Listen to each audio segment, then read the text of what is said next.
को खोल कर बयान की जाती है और सीना सकाले चमन से सीना सकाले चमन का मिलाप होता है।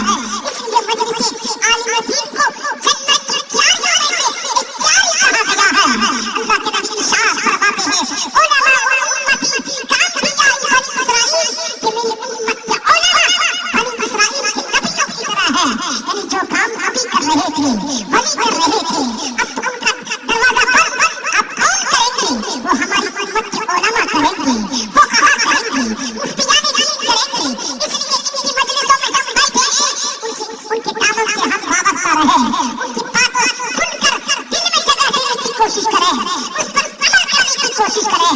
लेकिन आज के हालात क्या है कि आज सारी दुनिया में मुसलमान तबाही बर्बादी के किनारे खड़ा है। एक जमाना था जब पूरी दुनिया ये कहने पर मजबूर हो गई थी कि पूरी दुनिया में हया का पैगाम, पर्दे का पैगाम इस्लाम देता है, मगर आज वही दुनिया कह रही है कि पूरी दुनिया को बेपर्दा बेहया इस्लाम कर रहा है।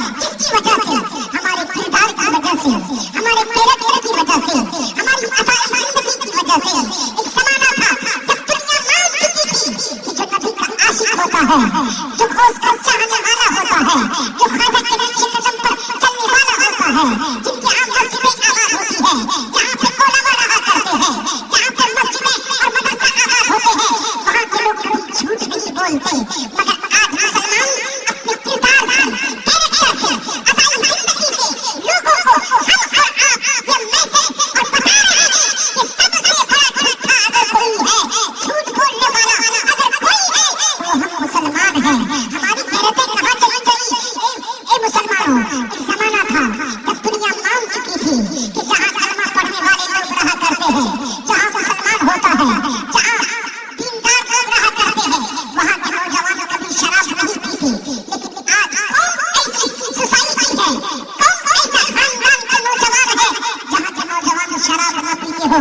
अगर कोई शराब नहीं पीता है तो आजकल वो घोड़े से पीता है। तो अल्लाह के नबी सल्लल्लाहु अलैहि वसल्लम ने 8 साल तक शहदाए उहद की कब्रों पर हाजिरी दी और खास उसी तारीख में आप तशरीफ ले जाते जिस तारीख में शहदाए उहद को कब्रों पर उतारा गया।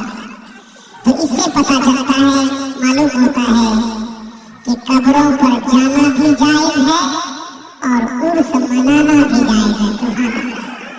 इसलिए हम अल्लाह के वली का उर्स भी मनाते हैं, उनकी अकीदत और मुजाहिदात को भी तस्लीम करते हैं और अल्लाह तबारक व तआला के घर से भी अपना रिश्ता मजबूत रखते हैं। जो उलमाए किराम तशरीफ फरमा हैं, मैं 2 दिन बुखारी और मुस्लिम की हदीस पढ़ करके इंशाअल्लाह अपनी बात को आगे करूंगा। आज बहुत सारी जमाअतें हैं जो कहते हैं कि कुरान हम पढ़ें, फातिहा हम करें, इसका सवाब मुर्दे को कैसे मिल जाता है? इतराज करते हैं कैसे पहुंच जाएगा, खाना हम खिलाएंगे सवाब मुर्दे को कैसे पहुंच जाएगा? इन उलमा की मौजूदगी में मैं बुखारी शरीफ से 2 हदीसों को पढ़ता हूँ, फिर फैसला आपके हाथ में देता हूँ। आप मुझे बताएंगे क्या सही क्या गलत है।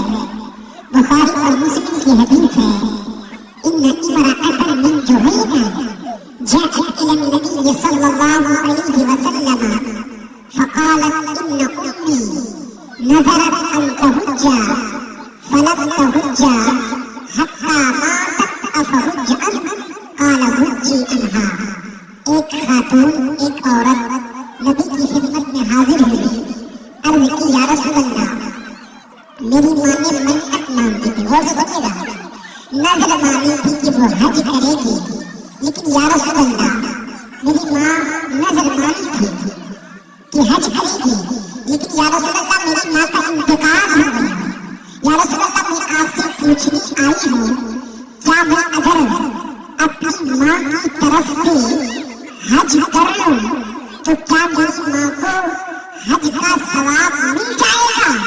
नबी फरमाते हैं, जा बेटी अपनी माँ की तरफ से हज कर लेना, तेरी माँ को हज का सवाब मिल जाएगा। तो आज हम इस गाँव के दाता पीर के नाम पर उर्स करे, सवाब साहिब उर्स को पहुँचाए, दादा पीर को पहुँचाए, क्या सवाब नहीं पहुँचेगा? इंशाअल्लाह जरूर पहुँचेगा।